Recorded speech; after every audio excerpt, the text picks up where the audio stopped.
Рисувам иконите така, както ги усещам за човека, за когото са предназначени.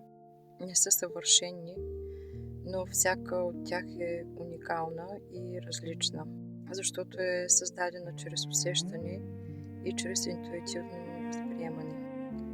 Това, което рисувам, е канализирано от висшите сили, от Твореца и от светлинната енергия, които ме водят в процеса на създаване на иконите или картините, които изработвам.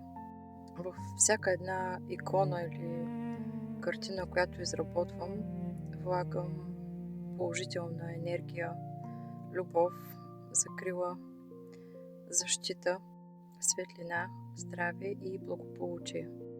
Вярвам, че когато една икона или картина е създадена с чисто сърце и добри намерения, тя води до положителни промени и носи своята чудотворна енергия.